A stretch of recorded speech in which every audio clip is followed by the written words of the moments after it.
talk about going back to the electro techno rap funk sound. I don't know what the specific phrase is, but is it safe to say, when history is all said and done, and hip hop is behind us and all that, is it safe to say that that sound was founded on the West Coast? No, not at all. Well, I guess the electro funk was, but we got our sound. We borrowed our sound from African Bambaataa. Gotcha. African Bambaataa, Thomas Dolby. This is the music that was cracking it even after dark. Why would we not do it? Why would we do? Why would we not? We got Soul Sonic Force. I can't. Y'all know what I'm thinking about it over in England. There was a electronic band. Tour de France. Tour de France. Who made that was a song. Tour de France was a song. Who made Tour de France, y'all? Yeah, that was a song. I forgot the name of the group. Someone comment down below. Kraftwerk. Yeah, we're on the same page. The one that turbo. There you go, Kraftwerk. Kraftwerk. Okay, these were this was the shit. We couldn't sing enough. We couldn't sing well enough to do George Clinton a slave shit or cameo shit. That was the hot shit in the 80s. But when they started putting vocoders on stuff and made it fast, we can handle that. We didn't play no instruments. We didn't play shit. We had to do what we was doing the best we can. We fill out drum machines. I didn't know a drum machine can go that slow. Every drum machine we ever had was cranking 125 BPMs plus.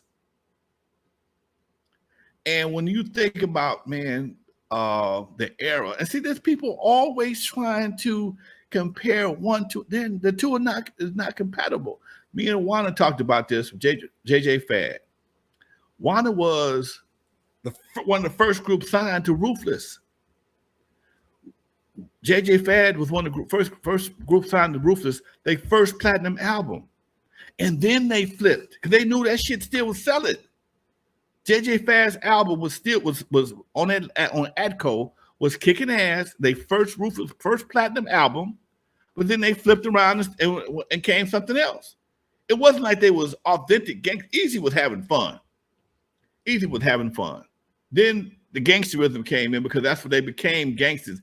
People keep forgetting they was not gangsters in the beginning. They was something else. It was reality rap. All this selective amnesia is very frustrating. That's basically what it is. You forget that they were talking about something else. Express Yourself. Panic Zone ain't nothing but a Wrecking Crew song with the name N.W.A. on it. Something to Dance To ain't nothing but a Wrecking Crew song. They both were produced by Arabian Prince. So why is it? Huh? They both were produced by Arabian Prince, and he was one of the primary brothers when it came to electro funk on the West Coast. Us, Arabian Prince, and Egyptian Lover. He was the primary player of electro funk, but they brought that sound because they weren't sure it was going to be accepted.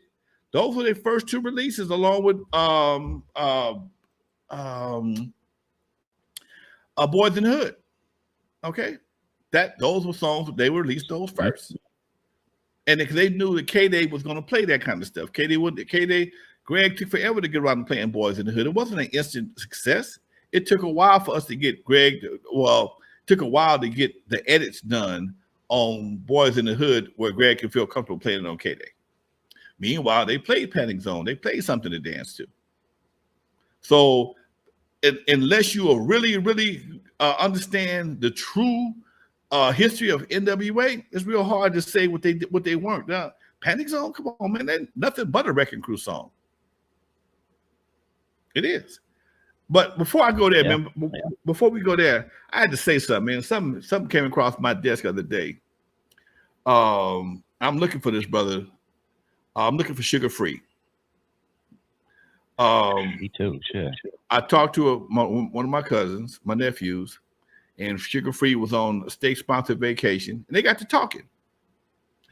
And he mentioned that Sugar Free told him voluntarily he used to be at the house studio recording back in the day with 8 now. He would be at my house. I don't recall that. I'm not saying he's lying. That was 40-something years ago. I don't recall a lot of shit. Okay. But he said, hey man, I was at Lonzo's house, the studio in the back, and with the pond, and my nephew forgot I had a pond in my backyard. All right. And he didn't, this Sugar Free didn't know my guy, the guy he was talking to was my nephew. And he, hey man, that's not Lonzo's my uncle. Well, everybody's somebody's uncle. No. His sister is, he's my mom's sister, my mom's brother. So verified, blah, blah, blah. Allegedly, there's a health issue my man is dealing with. And I'm not gonna put his business out in the streets because that's not my business. But I just want to say something before it gets we get to run out of time in the show.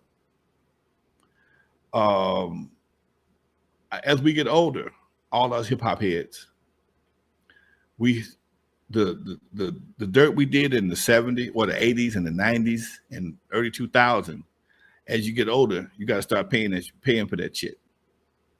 And I know more and more of my partners dealing with kidney issues, diabetes, all the stuff that that comes with not taking care of yourself properly. Okay. We was laughing because, when you have any kind of disease, it's usually a cause of it. Stress causes heart attacks and strokes, not eating properly, kidney disease, folks be drinking hard.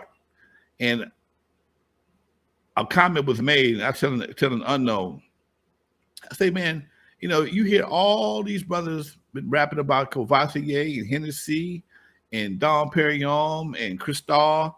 You ain't never heard a nigga yet rap about no water. You ain't never heard a brother rap about getting a bottle of water. Okay? So this goes right back to what we were saying earlier, how these brothers, in the effort of trying to impress somebody else, they lead themselves and others into a life that's not sustainable physically or financially. Like Facebook or Instagram will have you thinking every chick on there got it going on.